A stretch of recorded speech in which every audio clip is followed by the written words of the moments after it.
What if I told you the Soviet Union tried to dig a massive canal with 250 nuclear bombs? In the 1970s, they detonated 3 nukes to test this insane idea, and it went horribly wrong. This is the story of Project Taiga, a Cold War experiment that could have changed the world, or destroyed it. Stick around to find out what they planned, what happened, and what could have happened if they'd gone all in. Hit that subscribe button and let's dive in. Back in the 1960s, the Soviet Union faced a crisis. The Caspian Sea was shrinking fast. Droughts were starving the Volga River, threatening farms, cities, and industries. Their solution? A mega engineering project to redirect water from the Pechora River in the north to the Kama River, feeding the Volga and saving the Caspian. Sounds ambitious, right? But here's the kicker. They didn't want to use shovels or dynamite. They wanted to use nuclear bombs. The plan was called Project Taiga, and it was straight out of a sci-fi movie. The idea was to blast a 65-kilometer canal through forests and rock using 250 underground nuclear bombs, each around 15 kilotons, the same power as the Hiroshima bomb. Why nukes? They thought it was faster and cheaper than traditional digging.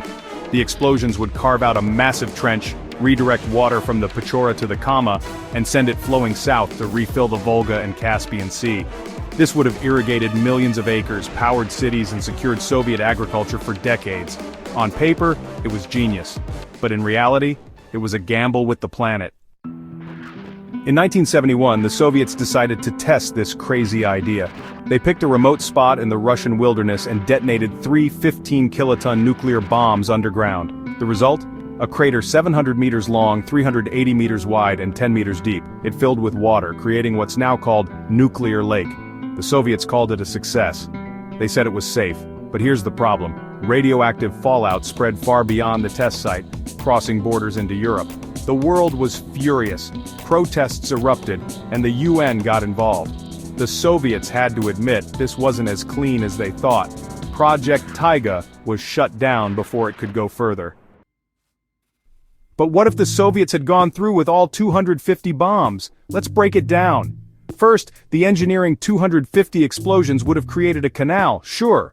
But the blasts would have pulverized the landscape, leaving a chain of radioactive craters. The environmental cost? Catastrophic.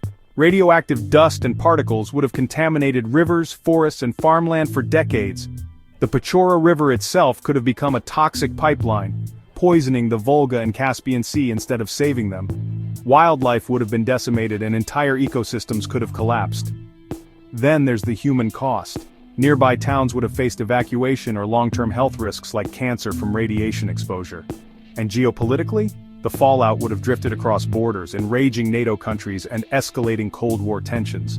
We could have seen sanctions, diplomatic crises, or worse, escalation toward conflict.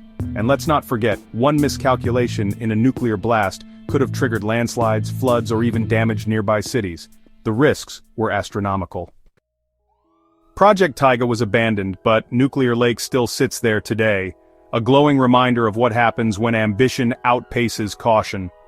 Radiation levels aren't deadly, but the area's off-limits for a reason. This was one of the boldest and most dangerous geoengineering experiments in history. It shows how far humans will go to reshape the Earth, and how close we can come to disaster. What do you think? Could nuclear engineering ever be safe, or is this just a relic of Cold War madness? Drop your thoughts in the comments, smash that like button, and subscribe for more wild stories from history. Until next time, stay curious, and maybe don't try to dig canals with nukes. Peace out.